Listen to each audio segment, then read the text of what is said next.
ვალიანთან ერთად. პრეზიდენტმა სამეგრელოს ყოფილი გუბერნატორი შეიწყალა შესაბამისი განკარგულება უკვე გამოქვეყნდა ოფიციალური გადაწყვეტილება მიხეილ სააკაშვილმა განცხადებიდან რამდენიმე საათში მიიღო. სასამართლომ თენგიზ გუნავას 4 წლიანი პატიმრობა უკვე მიუსაჯა, თუმცა ის ეგრეთ წოდებული მატროსოვის ციხეს სავარაუდოდ რამდენიმე წუთში დატოვებს. ქონდა თუ არა კანონმდებლობით ქვეყნის პირველ პირს მისი შეწყალების უფლება. ამას გარდა ჩნდება კითხვები განაჩენის გამოტანის შემდეგ შეიწყალებს თუ არა პრეზიდენტი ვანო მერაბიშვილსა და ბაჩუ ახალაიას. ამისთვის კი დრო სააკაშვილს ოქტომბრამდე აქვს. ვასილ დაბრუნდაშვილი დეტალებით.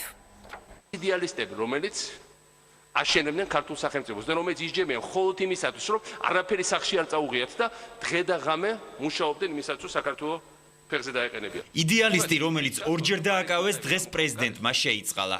ყოფილი გუბერნატორი ახალი ხელისუფლების პირობებში დააკავეს, გამოუშვეს და შემდეგ დააპატიმრეს. 4 წლიანი სასჯელი საქალაქო სასამართლომ გუნავას 12 ივლისს მიუსაჯა. ხელბორკილები მას ხდომათა დარბაზშივე დაადეს. როცა მარეკ დუდაევი გამოყავს გარეთ, რომელიც საზეიმო თქმიდება, რომ ქართველებს დახურცავ. როცა ჩემი მუდარეს მიუხედავად პედოფილების შეიწყალეს.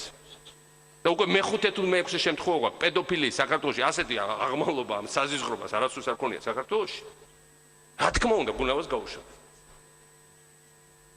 და რა თქმა უნდა, ამ შეწყალებისას ხელს მოვაწერ და რა თქმა უნდა, იმაც სინდისე იყოს, ვინც გუნავა ჩასვა, საერთოდ ის რამდენიმე დღე რომელიც მან გაატარა საპატიმროში.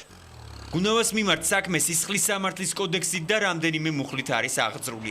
პირველი ეპიზოდი სამეგრელო ზემოსვანეთის პოლიციის უფროსად მუშაობის პერიოდს ეხება. ამ დროს პროკურატურის ცნობით მან სამსახურებრივ უფლებამოსილებას გადაამეტა და 2 პირი დაჭრა. მეორე ეპიზოდი გენინსპექციის უფროსად მუშაობის პერიოდს უკავშირდება. გამოძიების ინფორმაციით ამ პერიოდში მან დიდი ოდენობით საწვავი მიითვისა. ამავე პერიოდში საუბარია სამსახურებრივი უფლებამოსილების გადამეტებასა და შინაგან საქმეთა სამინისტროდან დიდი ოდენობით თანხის 49500 ლარის მითვისებაზე. სამ ეპიზოდში ბრალდებული გუნავა პრეზიდენტის მსგავსად თანაპარტიელებისთვისაც იდეალისტია. იმ გმირობის მაგალითებზე, რომელიც მისი მხრიდან იყო ჩადენილი, ეხლა შეიძლება ბევრისთვის საუბარი ზედმეტი იყოს.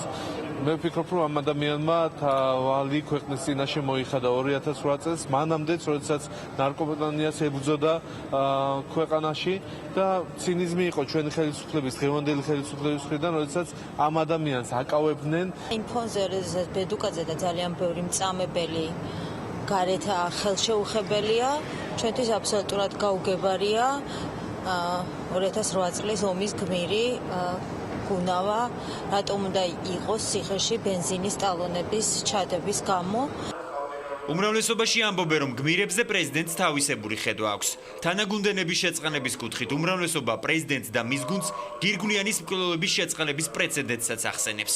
პრეზიდენტი, რომელმაც თავის დროზე გირგვლიანის მკვლელები შეიწყალა, მე არაფერი არ მეკვირს უკვე, არ არის გამორიცხული, რომ გუნავა შეიწყალოს, თუმცა ცხადია, რომ ეს არ იქნება ადეკვატური და არ იქნება სწორი გადაწყვეტილება. სააკაშვილს შეუძლია შეიწყალოს თენგიზ გუნავა და ძალიან ბევრი კრიმინალი შეიწყალა სააკაშვილმა, ის ადამიანები, რომლებიც შემდგომ ჩაიდინეს კიდევ ძალიან მძიმე დანაშაულები. გუნავას მოულოდნელი შეწყალების შემდეგ საზოგადოებაში ჩნდება კითხვები, შეიწყალებს თუ არა განაჩენის გამოტანის შემდეგ საპრეზიდენტო ვადის დასრულებამდე ვანო მერაბიშვილს ან ბაჩუ ახალაიას. შეწყალების კომისიის თავმჯდომარე ამბობს, რომ გუნავას მსგავსად პრეზიდენტს მერაბიშვილი ახალაიას შეწყალების უფლებაც აქვს.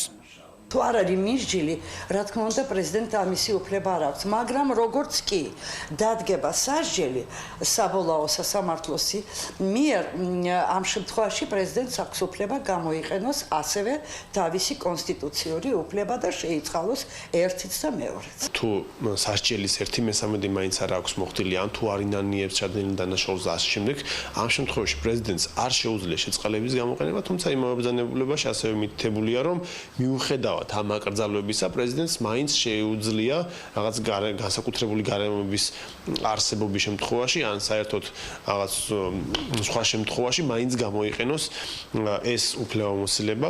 პრეზიდენტის საჯარო განცხადებიდან ზუსტად 3 საათში გუნავას შეწყალების შესახებ სპეციალური განცხადება პრეზიდენტის ვებგვერდზე გამოჩნდა.